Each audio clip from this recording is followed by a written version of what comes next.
Un cordial saludo para todos ustedes, mis queridos hermanos gnósticos, donde quiera que ustedes se encuentren. Un cordial saludo fraternal de hermandad por parte de un servidor Edinson Valencia, misionero gnóstico de estos maravillosos estudios, por parte de la Escuela Samaeliana de Estudios en Esoterismo, por parte de la doctrina evangelista del Quinto Evangelio, la doctrina samaeliana. Hoy traemos para compartir con todos vosotros y con algunas personas que nos van a hacer unas preguntas aquí en la sala de conferencias sobre lo que es la religión Bon. Y esta maravillosa religión, que para muchos no es maravillosa, sino una religión bastante extraña, e incluso algunos dicen que peligrosa, otros dicen que el mismo budismo, los mismos tibetanos, se han encargado como de expulsarla, como de alejarla, ¿sí? Dentro de todo su parámetro budista. Y vamos a analizar el porqué de esto. Vamos a tratar de llegar un poco allá a ese misterio. Y sepan ustedes, queridos hermanos gnósticos, que para poder entender la religión Bon tendríamos que trasladarnos después de Cristo y trasladarnos, incluso yo creo que ya debía existir antes de Cristo. Sin embargo, la historia habla que más o menos en el siglo octavo aparece la extraordinaria religión Bon por los terrenos tibetanos. Aparece la religión Bon dentro de los budistas, aparece la religión Bon tomando forma, expresándose, desarrollando sus enseñanzas a través, pues, de hecho, de sus maestros, sus sacerdotes, sus chamanes, para poder irse como relacionando esta religión con el budismo y hacer de ese crecimiento, de ese entrelazamiento, pues algo mucho más grande. Sin embargo, tanto las enseñanzas de la filosofía Bon, del ocultismo, del esoterismo Bon, que se entremezcló y que incluso las enseñanzas tibetanas, las enseñanzas budistas, tienen mucho de esa filosofía ocultista Bon y que aunque en estos momentos pues no se comparten, no están juntas, pero cuando miramos en lo profundo de la filosofía tibetana, tiene de esa religión Bon apartes, tiene enseñanzas, hay un tinte particular que quedó dentro de la misma. ¿Y saben por qué? Porque esta filosofía Bon, estas enseñanzas, nos remonta a nosotros, tanto desde el siglo octavo al siglo XI, donde hubo un gran reconocimiento, luego hay como una separación con el pasar de los siglos de lo que es la religión Bon y la religión tibetana, o lo que podríamos llamar nosotros, todo lo que es esa filosofía hinduista, ¿verdad? Toda esa filosofía que corresponde, pues de hecho, a esas enseñanzas budistas, pues de alguna otra manera hay algo, se entrelazan, aunque la religión Bon tenga que estar en ciertos lugares, en ciertas áreas tibetanas, en ciertos lugares dentro de esas montañas que podríamos decir como ocultos, pero dentro de ese oculto tienen sus templos, tienen sus monasterios y tienen pues de hecho los seguidores de esta religión en esas tierras, en esas montañas, ¿verdad? Ahora, ¿qué ocurre?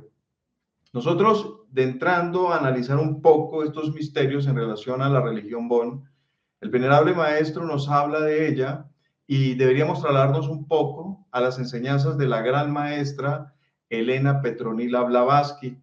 Ella por ahí en los años de 1800 al final explicaba que la religión Bon era una religión negra, era una religión que se relacionaba con la magia negra, etcétera, etcétera. Y ahorita vamos a ver el por qué.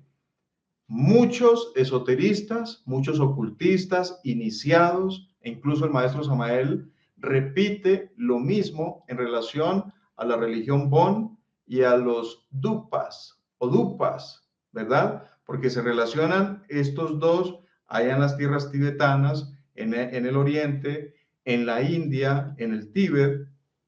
¿Y por qué se relacionan?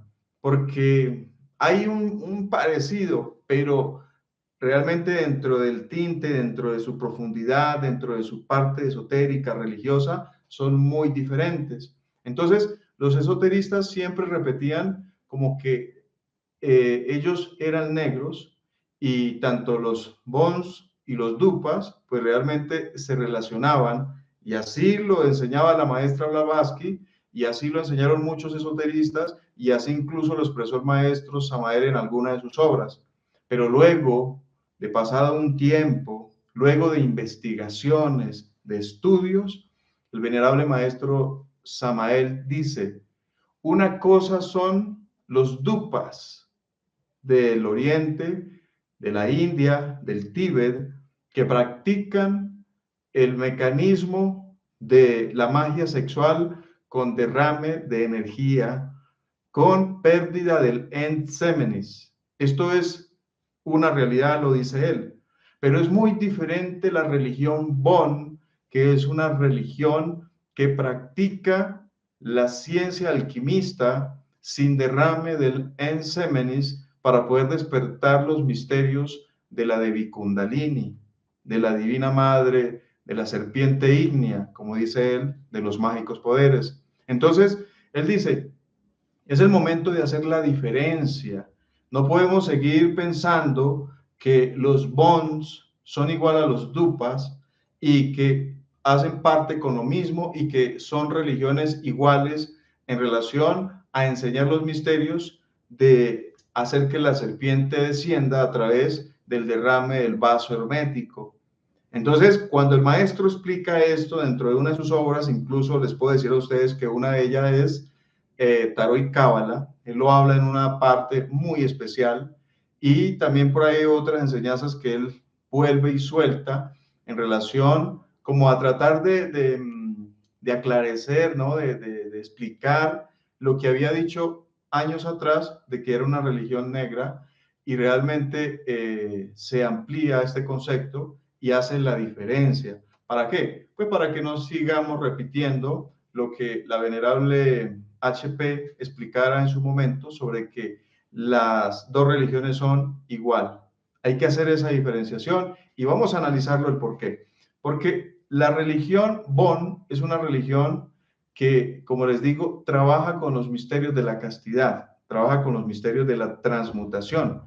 El único detalle que tiene esta religión es que es radical, es una religión severa, es una religión implacable, es una religión sin temor, es una religión, mejor dicho, así vea, con el cuchillo de la conciencia, con la espada de la eliminación radical, con la renunciación radical. Por eso es que vale la pena analizar lo siguiente.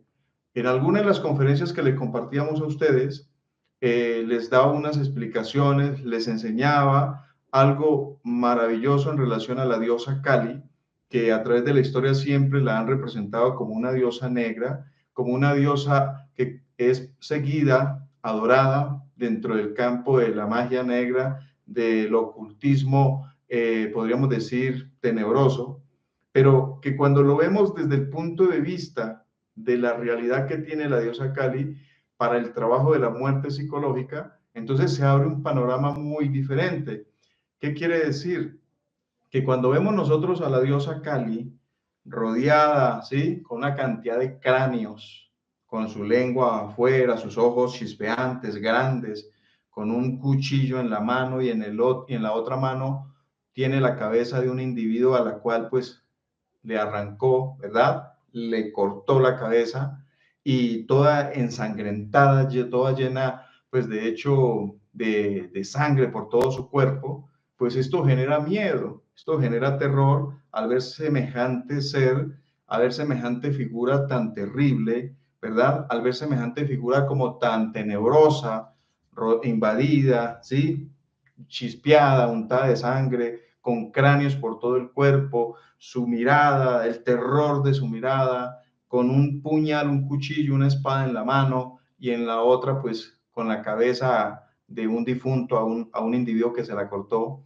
Y esto nos lleva a reflexionar, porque el maestro Samael dice: la diosa Kali es terror de amor y ley, y ella es implacable, o sea, ella es terrible, Ella no tiene misericordia en relación a la muerte psicológica. Ella no tiene misericordia para la destrucción e eliminación del ego. Todos esos cráneos representan egos, representa la muerte, representa la destrucción de los elementos psíquicos. Por eso ella va armada y por eso ella va de frente a la destrucción de nuestro yo mismo, de nuestros propios agregados psicológicos. Por eso se representa así. Sin embargo, ella, dentro de su propio interior, es terror de amor y ley, es terror implacable, no se la rebaja el ego, pero está llena de amor, está llena de sabiduría, está llena de comprensión. Ahora, ¿qué ocurre? Si estos misterios son dados en este momento para comprender sobre la diosa Kali, que muchos le llaman la diosa negra y la tienen como una diosa involutiva, ¿sí? Oscura y tenebrosa, pero que realmente debemos darle ya la vueltica y comprender que es una de las manifestaciones de la Divina Madre Kundalini y que así ha sido adorada y que así ha sido, pues de hecho, seguida, ¿sí? Para el trabajo de la muerte psicológica, y es la forma de cómo la representan porque ella es así de terrible. Entonces, vamos un poco más allá. Cuando analizamos la religión Bon, podemos ver ustedes, como se pueden dar cuenta con las imágenes, podemos ver de cómo el maestro Samael nos dice que ellos con sus atuendos, con sus vestiduras, con su turbante rojo, rodeado de calaveras, ¿verdad? Con su mandil, con cráneos colgando, con una espada, con un puñal en la mano, ¿verdad? Y con el otro también sosteniendo calaveras, teniéndolas como trofeo, van armados con hacha, van armados con espada, con cuchillo, o sea, estas figuras que ustedes pueden observar son terriblemente, podríamos decir, sanguinarias, ¿cierto? Terribles, complejas, para poder entender del por qué esta religión se presenta de esa manera. Vale la pena entender, disculpen que lo vuelva y lo repita, pero es que necesitamos llevar esto, si es posible, a los tuétanos de los huesos, penetrarlo en lo profundo de la conciencia, reflexionar, y es lo siguiente. El maestro Samael dice que ellos son radicales. ¿Y por qué radicales? Porque al parecer la historia nos enseña, y así ha sucedido dentro de la parte interna de esta religión durante muchos siglos, y es que a un individuo, a un varón que se le entregaban los misterios, como dice el maestro Samael, los misterios del gran arcano, los misterios de la sexoyoga, los misterios de la castidad, los misterios del despertar del fuego sagrado, del ascenso de la serpiente ígnea, dicen que a este individuo, después de entregarles el misterio, de entregarles el arcano de la regeneración y transformación, de la creación de la propia alma del individuo, entonces este individuo pasaba como a especie de un cuarto, ¿verdad? Dentro del mismo monasterio, y a ese individuo le daban una dama, o sea, le decían, esta ya es tu mujer, con esta vas a trabajar en la autorrealización íntima del ser. Algo así parecido como sucedía en la época lemúrica, donde en esos templos y en los empedreados de esos templos, al hombre y a la mujer que les entregaban el misterio, los unían como en ese matrimonio, en ese esposorio, y posteriormente entraban a la práctica. Pero hay de aquel que derramara el sagrado ensémenes, hay de aquel que derramara esa energía espermática sagrada, hay de aquel que perdiera. Era mejor, dice el maestro, le hubiese sido mejor amarrarse una piedra de molino al cuello y tirarse al fondo del mar. Era mejor no haber nacido, porque el castigo que tenía por derramar el ensémenes era terriblemente espantoso. ¿Ok? Sucede que en la religión Bon pasa un fenómeno muy parecido. Ese sacerdote que instruía a esa pareja, que instruía a ese varón al cual se le daba esa sacerdotisa, a esa mujer para que con ella practicara y empezaran a desarrollar, pues de hecho, todo lo que hay que desarrollar en el proceso alquímico. Dice la historia que el sacerdote se hacía como en la puerta y entraban a la habitación a practicar la pareja el acto alquímico. Y el sacerdote que estaba ahí en la parte de afuera, con su turbante rojo, con sus calaveras colgando, con puñal en la mano, con hacha, con calaveras en forma de collar por todo su cuerpo y con su mirada terrible y de una forma severa, ¿verdad? Para expresar, para orientar, para decirle, ojo, donde usted pierda la energía. El cierto del caso es que la pareja en su lecho practicando, el sacerdote iba mirando todo el procedimiento, porque estamos hablando de sacerdotes con sus sentidos despiertos, con sus chakras desarrollados, con su conciencia despierta, y él iba guiando a esa pareja. Pero dice la historia dentro de la religión Bon que hay del hombre que perdiera esa energía. Si eso sucedía, decían que era terriblemente espantoso lo que pasaba. El sacerdote ingresaba a la choza, a la habitación, agarraba al tipo, al hombre que dejó perder su ensémenis en el acto, y con el cuchillo o la hacha que tenía en sus manos, lo sacrificaba. ¿Ustedes se imaginan eso, queridos hermanos gnósticos, que esto sucediera? ¿Ustedes se imaginan que en estos momentos a nosotros se nos exigiera en ese nivel? No habríamos gnósticos en el camino, no habríamos estudiantes, no habríamos practicantes, no habríamos personas dispuestas a penetrar, a hacer carne y sangre estos estudios. No habríamos, porque somos cobardes, porque somos temerosos, nos da miedo la responsabilidad, nos da miedo meternos de lleno a luchar por no perder el ensémenis, por no perder la energía creadora. Ustedes se imaginan que la diosa Kali, una de las expresiones de la Divina Madre Kundalini, tomara forma y se diera esas leyes así, tal cual, que trabaja en la muerte del ego, o trabaja o ella lo sacrifica a uno por no trabajar sobre sí mismo. ¿Ustedes creen que podríamos aguantar semejante voltaje? ¿Ustedes creen que podríamos ser capaces nosotros de poder realmente vencer, ¿sí?, toda esa situación tan compleja para esa persona, para ese iniciado? Yo creo que no aguantaríamos. Entonces, cuando el maestro Samael se le pregunta por qué esta religión es así, por qué tan exigente, por qué, entonces dice el maestro, lo que pasa es que ellos son así, severos, o sea, ellos son implacables, ellos son, o sea, radicales, dice él, ¿sí? Radicales. Se va hacia lo absoluto, se va hacia la autorrealización, se va hacia el despertar, se va al despertar del juego sagrado, se va en busca realmente de la castidad auténtica, se va hacia la muerte del ego o no se va. Si no estamos dispuestos a ir, entonces no servimos para la religión Bon, no servimos, no somos capaces. Si aquí en Occidente y donde está la gnosis se dijese, tú entras a lo que es y si no vas a ser capaz, entonces mejor no entre, siga su camino, siga su vida. Usted es un pobre cobarde que no sirve para esto. Si a nosotros se nos hablara así, créanme que en las filas gnósticas no habría estudiantes, no habrían estudiantes. ¿Por qué? Porque no somos capaces. En cambio, allá en la religión Bon, ellos tienen como la autoridad, tienen el permiso, tienen como el aval por la logia blanca para ser así radicales, ¿verdad? Radicales.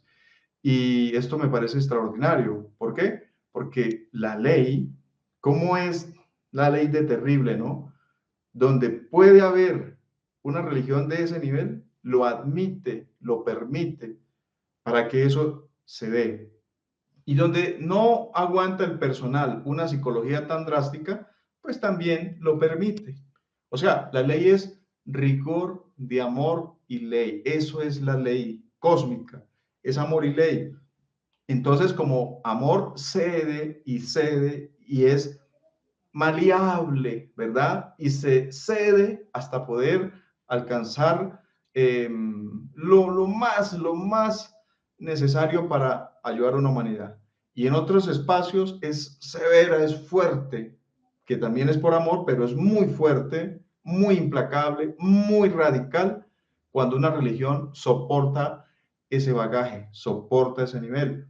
Así que por eso el misterio dentro de la religión Bon es un misterio que se entrelaza entre esos misterios radicales de la muerte del ego, esos misterios radicales del trabajo en la castidad y la transmutación, esos misterios radicales que van por la autorrealización o no van por la autorrealización íntima del ser.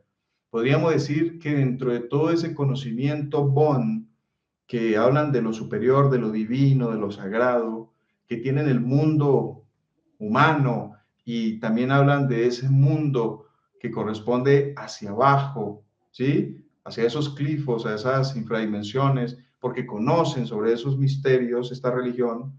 Por eso se presentan con esos antifaz, con esa especie de máscaras en forma de diablo, ¿verdad? En forma de demonio, ¿sí?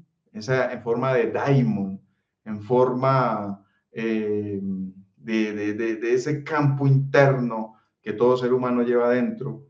Por eso tiene ese turbante, tiene esa capa, tiene ese mandil lleno de cráneos, tiene ese cuchillo, esa espada en la mano, tiene pues de hecho báculos. O sea, esto es una religión que tiene los misterios incorporados y trabajan a su manera, ¿verdad? Que es avalado ante la ley.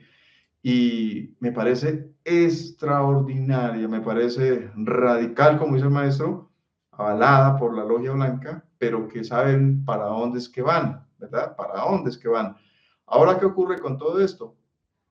Este tipo de religión no solo es lo que les he explicado, porque se hablan que es una religión que maneja el chamanismo, o sea, maneja la magia, manejan los elementales, los elementos, los tatuas, manejan todos los campos relacionados a la magia ceremonial, ocultista, ¿sí? Esas magias que se mueven en la cuarta dimensión, en el mundo astral, e incluso que la hacen como maleable, visible, tangible, tal vez a través de sus diferentes ritos, a través de sus diferentes procedimientos.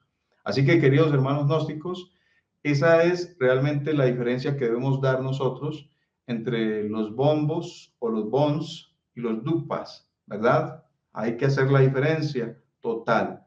Hay que hacer una diferencia entre los misterios de la diosa Kali, que ha sido adorada por la magia negra hace muchísimos siglos atrás, incluso al parecer desde la misma Atlántida, en relación a la Kali interior como expresión de Devi Kundalini, radical para la muerte del ego, para la muerte del yo, del mí mismo, y por eso les decía, en esa expresión ella está llena de sangre, rodeada, collares llenos de cráneos, con una cabeza cortada en sus manos, con un cuchillo en la otra, con una mirada terrible, ¿verdad? Porque es radical, radical contra el ego. Y la religión Bon es radical a no perder el ensémenis, porque se va hacia lo absoluto, se va hacia la autorrealización o se va. Y si no estamos dispuestos a darlo, pues lastimosamente aquí fracasamos y nos convertimos en la carta 16 del tarot, la torre fulminada, caemos de cabeza al abismo si no estamos dispuestos a un trabajo serio sobre el trabajo de la castidad, de la muerte psicológica, del despertar de la conciencia y del servicio a la humanidad. No sé si tienen alguna pregunta, inquietud que ustedes quieran aportar a este corto tiempo de esta conferencia sobre los bombs. Profe, una pregunta. Dime. Al ser tan radicales con esa parte de la pérdida de la energía, ellos dentro de esa autorrealización también practican la muerte psicológica. Total. O sea, los cráneos que ellos tienen representan la muerte psicológica. Muy buena la pregunta tuya. Por eso les hacía una relación, ¿no? Entre lo que es la diosa Kali, radical, y lo que es los Bons, que los muestran revestidos con sus cráneos, armados, llenos de sangre, con su cabeza llena de cráneos, con su turbante rojo, ¿sí? Por eso es que a ellos como que se les malentendía y se pensaba que era una religión negra, oscura, ¿verdad? Tenebrosa. ¿Por qué? Porque enseñan los misterios, pero radicalmente. Entonces, muchos ocultistas se equivocaron, el maestro Samael acaba con la equivocación porque él también lo expresaba de la misma forma, repitiendo lo que otros decían, y luego él investigar dice, no, los Bons es una cosa y los Dupas de capacete rojo, dice él, son otra cosa muy diferente, pero son radicales, radicales. Profe, y en cuanto a esa parte, digamos, tan radical de que al momento de la pérdida de la energía, si llegaban a perderla, eran decapitados en el acto, ¿iba tanto para hombre y para la mujer? Sí, ¿Para claro, los dos? para los dos. Lo que pasa es que siempre se habla del hombre porque, pues, para no poner eso como tan salvaje que a las mujeres la sacrificaban. Pero por lo regular debemos tener en cuenta que la mujer por naturaleza es casta. Es más dado al hombre la pérdida, su instinto es más dado a esa naturaleza. Si en el antiguo civilización, en la antigua raza lemur, los hombres y las mujeres que perdían el ensémenis, dice la historia, que se pierde a través de los siglos, ¿verdad? Que se mantiene incluso vigente a través de las enseñanzas ocultistas. Dicen que el hombre que perdía esa energía en el acto, se iban a él, lo tomaban y le sacaban el corazón vivo. Y ese corazón, dice la historia, que lo echaban a los cuatro vientos. Esto es algo como alegórico, es para entender que los cuatro vientos son los cuatro elementos y después de ser sacrificado ese hombre, pues realmente quedaba una marca terrible en el subconsciente, en la mente subconsciente. Al regresar nosotros, pues, ¿qué sucede? Que después de encontrar los misterios de la castidad y comenzar a practicarlos, pues yo creo que nos traemos en la mente eso tan marcado, ¿sí? Tan radical de no ir a perder el ensémenis. O sea, eso ya lo traemos en el ADN, tengamos en cuenta eso, en nuestro ADN espiritual y nuestro ADN humano. Igual sucede con la religión Bon.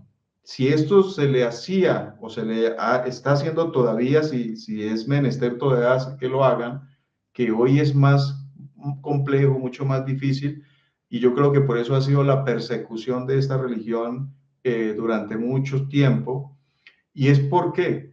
Porque al hombre que se le hacía ese procedimiento, si vuelve y nace y vuelve y es colocado en el camino, eso ya viene uno realmente tan marcado y ya viene con un radicalismo interno espiritual que viene a ser casto porque viene a ser casto cueste lo que le cueste y va a luchar por esa castidad, sea el hombre y la mujer. Entonces, eso ya viene incorporado dentro de los genes, dentro de todas esas formas extraordinarias que nos componen a nosotros dentro de nuestro propio ADN. Eso ya viene impregnado a nivel cósmico en nuestro propio ADN particular, en nuestra alma. Entonces, creo que nos entendemos, ¿verdad? Sí, profe, y volviendo al tema de la diosa Kali, así como usted nos acaba de comentar, es adorada por la magia negra desde tiempos inmemoriales. Inmemoriales. Si, digamos, en la India, en Nepal, en esos lugares de esa parte del mundo, se puede decir que esa diosa es adorada, pero por magia blanca, por el ser, se puede decir. Aquí hay algo interesante y yo te invito, y a todos ustedes los invito para que vean el video sobre la diosa Kali. Allá en Calcuta existió una iglesia y esa iglesia se llamaba, era una iglesia para adoración a la diosa Kali. Los los habitantes de ese lugar, de esa ciudad, ¿sí? En Calcuta, adoraban a Kali hace muchos siglos, pero en ese lugar es un punto específico de adoración a la diosa Kali. Y hay algo interesantísimo que yo les narro a ustedes en ese video, de cómo la Madre Teresa de Calcuta, después de estar luchando por tener un lugar donde poder atender, donde poder dar clases, enseñarle a los niños y atender enfermos, se le hace una apertura a ella y se le entrega esa iglesia, ¿sí? Donde se adoraba a la diosa Kali. Y era un lugar bastante amplio. Y lo curioso es que ella dice, una madre me abre las puertas para poder ayudar a sus hijos.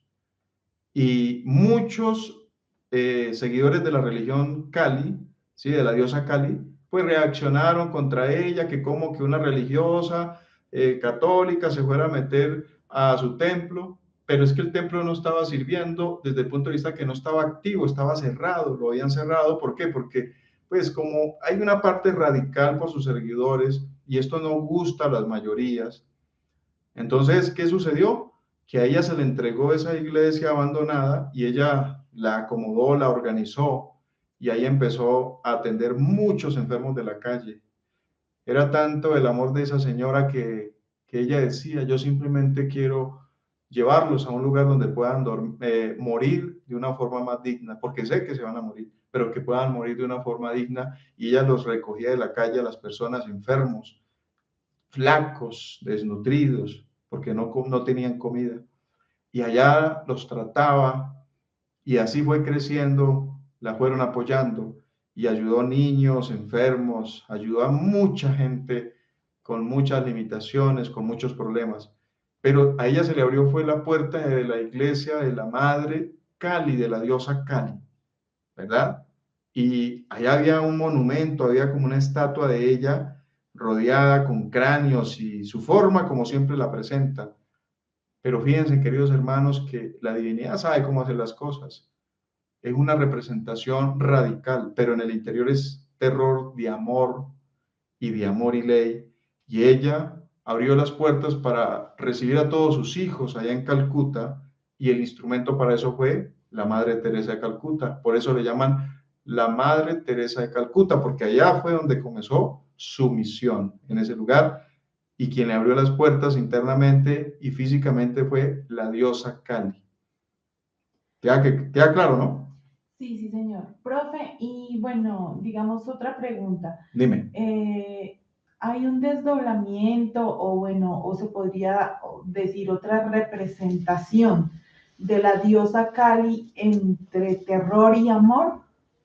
Sí, claro, porque es como decir esa representación de Hécate, la Proserpina, el infierno. Ella es terror de amor y ley si el alma entra a la involución. Allá lo limpia o lo limpia o lo limpia al alma que entra en la involución. Y también tenemos, pues, de hecho, nuestra propia madre de Vikundalini, como tenemos, pues, de hecho, a nuestra saga maga, la maga interior de nosotros, que son desdoblamientos, o sea, son misterios, como existe la madre naturaleza, como existe la madre cósmica, son desdoblamientos de ella, y uno de los más grandes desdoblamientos es de Vikundalini, que radica ahí en el chakra Muladhara, en el hueso coxígeo, entre los órganos genitales y el coxis, el ano. Ahí tenemos el piso pélvico. Ella simplemente está esperando que nosotros la despertemos, que nosotros la avivemos, que nosotros la llenemos de calor mediante cada transmutación, para que luego empiecen a ver esas chispas y luego ese fuego y luego esa ascensión por ese canal de Sushumna, abriendo todas esas aperturas, todos esos centros, esos tubos maravillosos de Sushumna, de Vakra, de Chitra, de Brahma, etcétera, etcétera, y que esas serpientes enroscadas en ese caucedo suban, llevando esas energías solares y lunares y despertando dentro de nosotros esas posibilidades adormecidas, que están ahí activas, esperando el momento para que esos chakras, vórtices, líneas, puntos de luz, ruedas magnéticas, chakras superiores, inferiores, o podríamos decir secundarios, chakras universales, cósmicos, puedan activarse y poder, pues de hecho, queridos hermanos, en nosotros despertarse la conciencia, ¿verdad? Dios permita que algún día eso se dé, que podamos despertar nuestra conciencia, Profe, que se dé. Dime. bueno, esto es como un sentir, ¿no? Digamos, la oportunidad que nos dan ahorita a nosotros, digamos como para esta época, Sí, es la Sagrada Gnosis, total, ya que pues el bendito Maestro Samael pues nos entrega básicamente en todas las obras cómo poder llegar a autorrealizarnos y que el secreto de esa autorrealización para poder tener esa fuerza para vencer todos estos agregados psicológicos es la transmutación y total, también enseña las claves de la transmutación. total, Y la pues está gnosis, también el bendito maestro Laxmi, que él también con sus enseñanzas nos explica acerca pues de esta maravillosa doctrina, que pues, digamos, mi sentir es, ahorita lo tenemos todo pues masticado, y la única que yo he escuchado que tiene todo este complemento que va de la muerte psicológica, del sacrificio por la humanidad y pues la alquimia sexual, que es el sabio uso de nuestra energía, pues es la Sagrada Gnosis, porque pues hay muchas corrientes en diferentes lugares que pues unas se dedican a la muerte psicológica, en otras se dedican pues al manejo del cuerpo, ¿sí? A controlar el cuerpo, y pues en otras utilizan solamente, digamos, esta parte del tantrismo, pero ninguna une las tres. así es, así es. La religión gnóstica, que es una religión filosófica, artística, científica, profundamente mística, que es una religión profunda en su estudio, en su investigación, entregada por un gran sabio en esta época que recapituló muchas informaciones de grandes conocimientos, de grandes religiones, de grandes estudios, estudiosos, ocultistas que enseñaron en su momento y que las amplió de una forma maravillosa con todo su saber, con toda su capacidad de conciencia, investigaciones en los mundos internos, corrigió como el error de muchos detalles que nos dejaron muchos esoteristas, ocultistas, y dio la gnosis en un nivel tan grande en esta época para que nosotros pudiéramos llegar a ella. Y concluyo, no pierdan de vista esto porque luego haremos una conferencia o tal vez dos o tres en relación a los misterios del divino Cristo Lucifer. Dentro de esa parte incorporada de la diosa Kali radical como la presentan, como ustedes la han acabado de ver en imágenes, y dentro de esa parte radical de la religión Bon, como se muestra, esas máscaras, esos antifaz, esa forma, ¿no? De demonio, ¿sí? Demonius Dei, a la inversa es Dios. Eso indica que dentro de ella está incorporada esos misterios del divino Cristo Lucifer, porque Él es el que es radical para que esto se haga o se hace, o de lo contrario, fracasamos, ¿verdad? Y nos volvemos esclavos del ego. Por eso es que aparecen esas formas demoníacas en esas dos figuras, en esas dos religiones, tanto en la diosa Kali como en la religión Bon, porque dentro de ella están los misterios del divino Cristo Lucifer, que se presenta así, radical, ¿sí? Brutal, y es la forma realmente de cómo ellos trabajan para ayudarnos. Lastimosamente nosotros no aguantamos, somos cobardes, salimos corriendo, pero si aguantáramos y comprendiéramos, el avance de nosotros sería mucho más rápido. Así que para todos ustedes agradecemos el que nos hayan acompañado en esta conferencia y los esperamos nuestra próxima conferencia, que en cualquier momento la compartiremos. Vamos a iniciar este domingo un curso de Gnosis. Vamos a empezar hablando un poco sobre el alma luminosa y la sabiduría fiel, aspectos fundamentales de la doctrina gnóstica que queremos darlas al público. Las extraemos de la doctrina samaeliana y con la gracia de nuestro ser, de la bendita Madre que nos da comprensión para poder interpretar un poco las enseñanzas del quinto evangelio y luego transmitirlas a ustedes. Así que gracias por acompañarnos siempre. Compartan esta conferencia a todos los interesados que quieren más comprensión sobre el tema y nos estaremos viendo pronto, queridos hermanos gnósticos. Muchos éxitos, abrazos para todos ustedes y les deseamos pues lo mejor de lo mejor. Muchos éxitos. Gracias, profe. Para ustedes, muchísimas gracias.